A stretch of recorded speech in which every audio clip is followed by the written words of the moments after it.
Aaron Rodgers weighed in on the GOAT debate, something we all love to talk about as fans. And Rodgers put himself squarely in the conversation when he joined the Pat McAfee show with his old teammate, A.J. Hawk, yesterday. Aaron, not exactly known for modesty, but honestly, this is honesty. There's way too many people labeled the GOAT, or this guy's the GOAT of this guy's the GOAT of that. It used to be greatest of all time is one person, right? But now, because there's way too many GOATs, I think you have to break it out into specific categories. Best winner of all time, person who's won the most championships.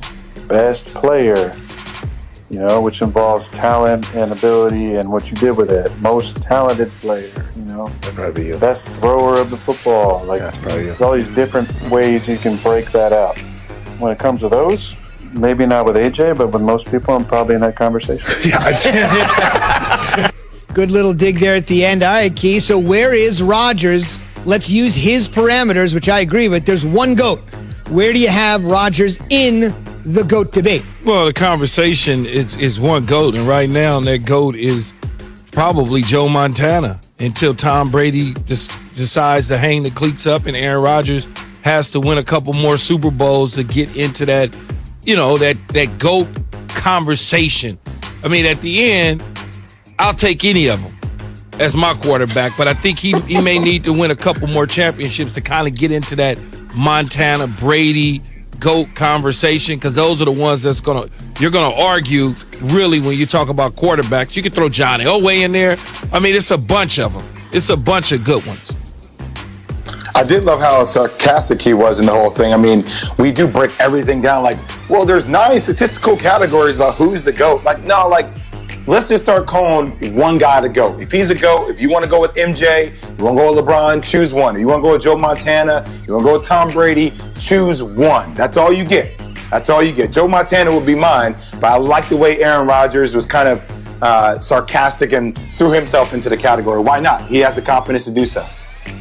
No doubt. Jay, you mentioned the NBA. Let's switch there. James Harden. Special out of him. I came here to help him develop his career, and we haven't been able to do that. If the Jets pick up Darnold's option and keep him, in my opinion, I'm not saying that would be a mistake for the team. I'm saying it would be a disaster for the player. He needs a fresh start. And that's our resident trophy in that win over the Panthers. Well, in March of 1997, he held a huge press conference to announce he was going to the NFL. Or everyone so thought. Instead, he spurned the NFL.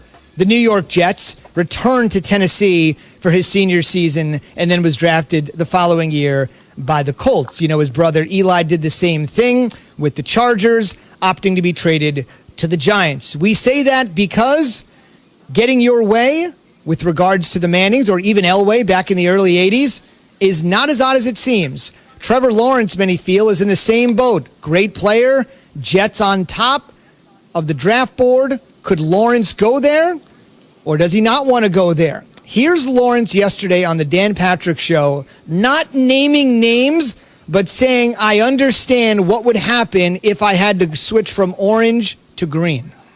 Have the opportunity to go somewhere, help someone rebuild if that's what it is, or whatever, and just win. That's what, something I love doing. I think that's what I'm best at is winning, regardless of stats, whatever it is. That's the what I love. So just to have that chance, obviously some places it'll be more of a challenge than others, but I think I'm up for it, and that'll get here when it's here. Just trying to focus now on being great where I'm at.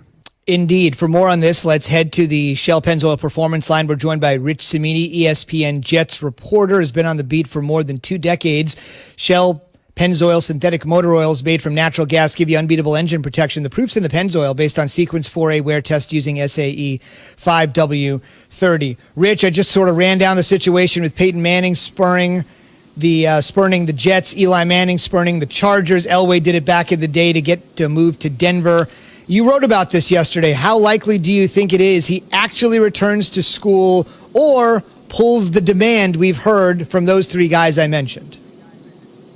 Good morning, Zubin. I was actually at that press conference in Knoxville, Tennessee, when Peyton announced he was still in school, spurning the Jets and Bill Parcells. So that's how far I go back. But, I don't think it's a great chance that Trevor Lawrence pulls an Eli Manning. It's been talked about in the industry among football agents and personnel people, kind of a speculative point. So my thought with the story was to just call around and just examine what the chances are.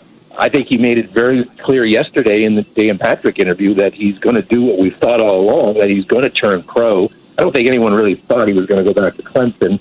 The question is now, does he look at the options and maybe try to manipulate something to get traded? I think there's some people out there who think he can with that leverage he has, but will he? I think there's probably only a small chance. What can the Jets do, Rich, this offseason to quiet some of the conversation about Trevor Lawrence potentially wanting to go somewhere else and play? Well, Key, I think it's the coaching. They're gonna be replacing their coach in 3 weeks, less than 3 weeks, and so that's going to be for a lot of people, the biggest move they make in the off season. They have a ton of cap room. They have 5 picks in the first 3 rounds, so they certainly have the resources to get better quickly. But Joe Douglas' decision on who is it going to be, an offensive coach again, like Adam Gase, or are they going to go defense? So I think that hire, will send a message of which direction this organization is going in. Does it really matter, Rich, whether it's an offense or a defensive coach? How about a coach that is successful that could get an offensive-minded guy that knows what he's doing and a defensive-minded guy, much like Bill Parcells did, because the last several head coaches have been defensive coordinators. Richie Kotite was an offensive mind and Adam Gase was an offensive mind, and we saw how both of those have gone. Yeah, that didn't work out too well. Some historic losing with Kotite and Gase. And I am in total agreement with you. I think I fell into the trap, and certainly the Jets fell into the trap a couple of years ago because everyone was looking for the quote-unquote next Sean McVay. And the Jets ended up hiring Adam largely because they wanted an offensive guy to develop Sam Darnold, and that didn't work out. So I think they just need to hire the best leader. It could be offense, it could be defense. Maybe it'll be special teams. I mean, look at Joe Judge. He's doing a good job with the Giants. He's a special teams guy. Harbaugh. So I think they just need to hire the best leader, whether he's offense or defense, and let him hire his own staff. Yes. So, Rich, I know that you spoke to Bill Cowher, and he said that he had no intention of returning back to head coaching in the NFL. So who do you think the Jets should pursue?